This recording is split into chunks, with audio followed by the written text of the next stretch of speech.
Hi, I recently saw a tweet that was saying that if you have a startup that has no paying users, then it's just as good as a hobby. But I 100% disagree with that statement. Now, the matter of fact is that by the time you reach the stage of approaching users for them to pay for your product, you must be confident and you must have put in a lot of work in your startup. So a random person coming on X saying that if you don't have paying users, then your startup is as good as a hobby is just an insult to a lot of founders there. Now, a lot of work actually goes into building a product, and by the mere fact that you have already started approaching users is a great move and actually showcases your confidence and your self-esteem as just a founder. So I perfectly believe that if a person already has a product and he believes in himself and he already has the confidence to actually go and approach customers, I don't think that is a hobby, but rather a business. In this video, we're going to discuss why you should not start a startup in your 20s. But then, on the other hand, this video can still be used to actually encourage you if you would like to start a startup in your 20s. Now, the matter of fact is that the world is really so tough. It calls for agility and carefulness in the things and the decisions you actually make in your 20s. Now, a lot of people are out there doing 9-to-5s and not enjoying the work they are actually doing. So starting a business in your 20s or in your early or late 20s is the best thing you can actually ever do. But if you're not ready for the stress that comes along, then please don't do it. Let's get to it.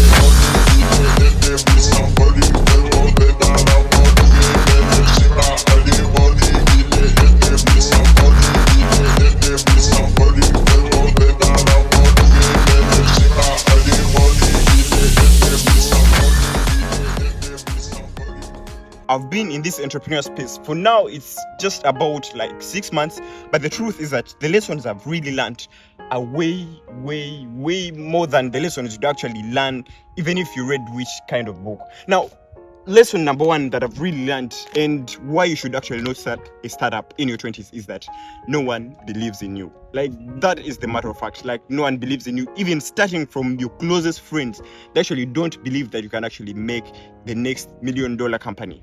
And that means that you only have one person actually believing in you and trusting in you, and that is you yourself. Now, the discussion about the confidence of founders is a very big discussion, and it is one of the discussions that actually determine whether your company will be a successful one or not. So the truth is that starting from your parents to your closest friends to any of the people in your circle, no one will actually ever trust in you, and you have to accept that and come into the space knowing that.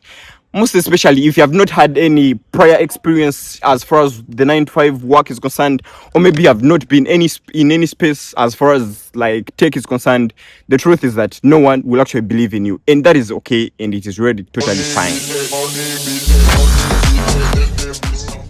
And actually that gives you leverage because you at least understand that you're dealing with a community that actually doesn't trust in you, and you'll actually work tooth and nail to make sure that you prove their fact as wrong. So it really helps you. Actually, it is even better than them trusting in you and then you later on, break their trust. So the truth is that you won't be trusted, and it is totally fine, but you have to make sure that now counts in your favor. So that is truth number one. And whether you want to start a startup or not, it's up to you to actually use it in a way that you would like to use it.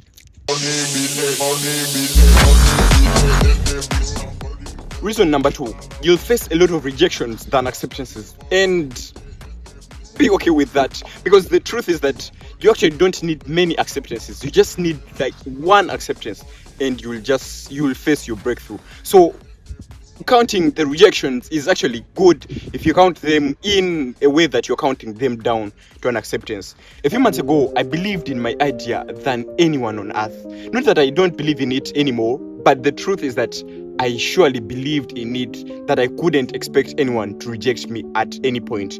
Now, what did I do? I actually applied for Y Combinator. If you have heard of Y Combinator before, well and good. If you don't know yet, you can maybe search through YouTube and hear about Y Combinator. So I applied at Y Combinator for the spring batch, and I was 100% sure that my idea was $1 billion idea and I was going to be accepted.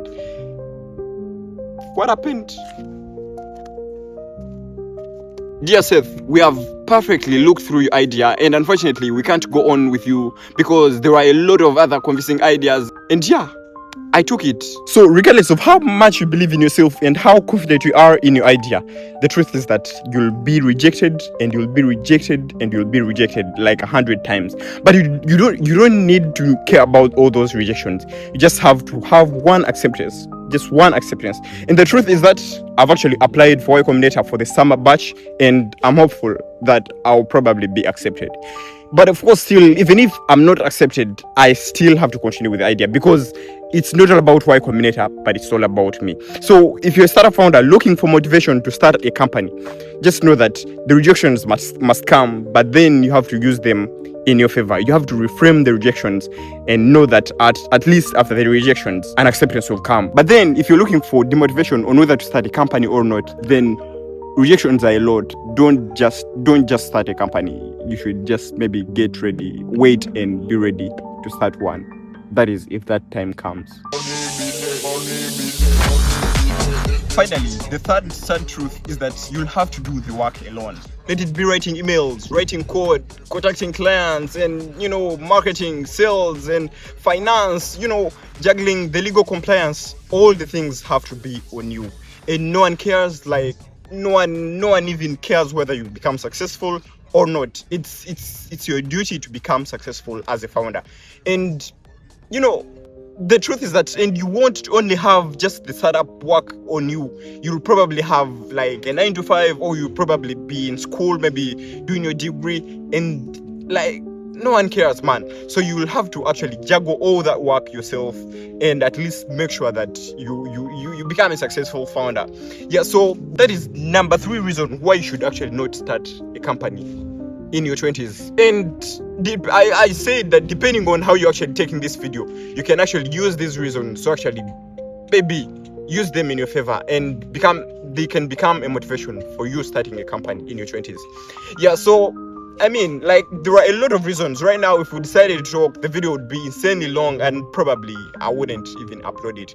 But if you've watched up to this point, I want to thank you very much for watching. At least if you can support us on Glowspace, you can at least support us here on YouTube. Thank you very much for watching. If you haven't checked out Glowspace, go on glowspace.com, and I'd be happy to do business with you. If you have a flight from anywhere to anywhere, please become a Glowspace traveler, and we'd like to ship items with you. Thank you, and peace.